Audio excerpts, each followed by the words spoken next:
நடவு நட்டுருக்குமே போய் வயலுக்கு தண்ணி விடலாம்னு சொல்லிட்டு நானும் போய் மோட்டரை விட ஆரம்பித்தேன்.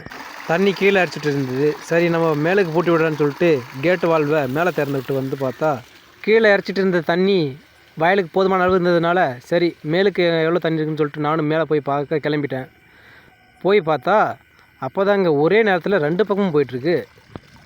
என்னடா அது 2 பக்கமும் போயிட்டு இருந்தால் எவ்வளோ நேரம் தண்ணி இறைக்கிறது அப்படின்னு சொல்லிட்டு சரி ஒரு பக்கமாக தண்ணியை பூட்டி விடலான்னு சொல்லிட்டு ஒரு பக்கம் இருந்த வால்வில் பிடிங்கிட்டு அதுக்கான கேட்டு வால்வில் மூட ஆரம்பித்தேன். நானும் மூடிட்டு ஒரு பக்கமாக போயிட்டு இருந்த தண்ணி எங்கே எவ்வளோ போயிட்டுருக்குன்னு வந்து திரும்பி பார்த்தா தண்ணி போதுமான அளவு போயிட்டு இருந்தது.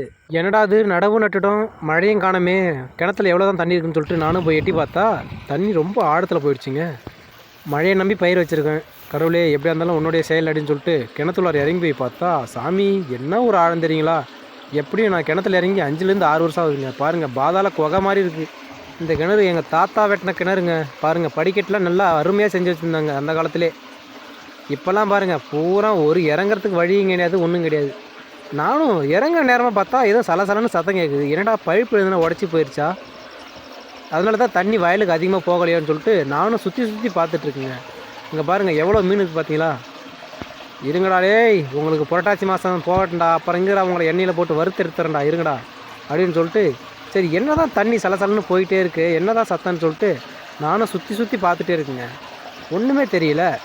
ஏதோ தண்ணிக்கு மேலே ஊற்றுற மாதிரி கேட்குதுன்னு சொல்லிட்டு நானும் தண்ணி உள்ளுக்கு எட்டி பார்த்தா ஊற்றுங்க. அதுதான் இம்மா நேரம் சலசலன்னு கேட்டுருக்கா. நான் கூட பைப்பு தான் உடஞ்சி போச்சுன்னு ரொம்ப பயந்து போயிட்டேங்க.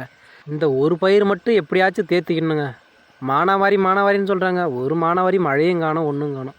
விளைவிச்ச பொருள் தான் ஒன்றும் கிடைக்கலன்னா அந்த மழை வேறு அதுக்கு மேலே பண்ணுது. பக்கத்துலேயே பார்த்தா ஒரு மீன் இறந்து போயிருந்தது. டேய் உன்னை தாண்டா நேரம் தேடிட்டு இருக்கேன். கிணத்துக்குள்ளே தூண்டிலுக்காக ஊற வச்சிருந்த மூங்கில் குச்சி இருந்தது. அதை வச்சு எடுத்து மீனை தள்ளனா கிட்ட வந்துட்டு இருந்தது.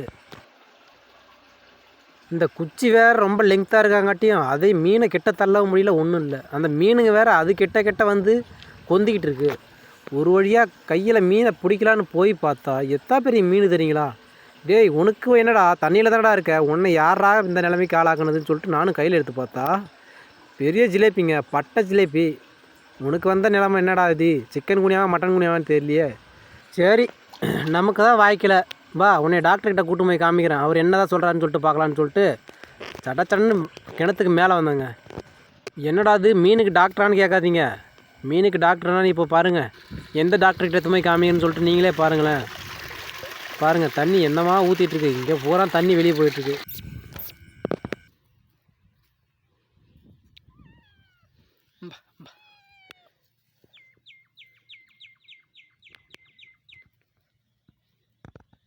அடா பாவி இவன் செத்து 4 நாள் ஆகுதுடா. இப்போ எதாவது கொடுக்குறியாடா, ஒரு 2 நாளைக்கு முன்னாடி தந்து கொடுக்குதில்ல. ஆளே அவனையும் பாரு.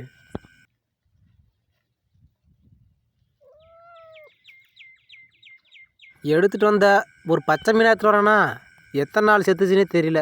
ஏன்டா அப்படி என்னை எடுத்துகிட்டு வந்து கொலை பண்ணுற.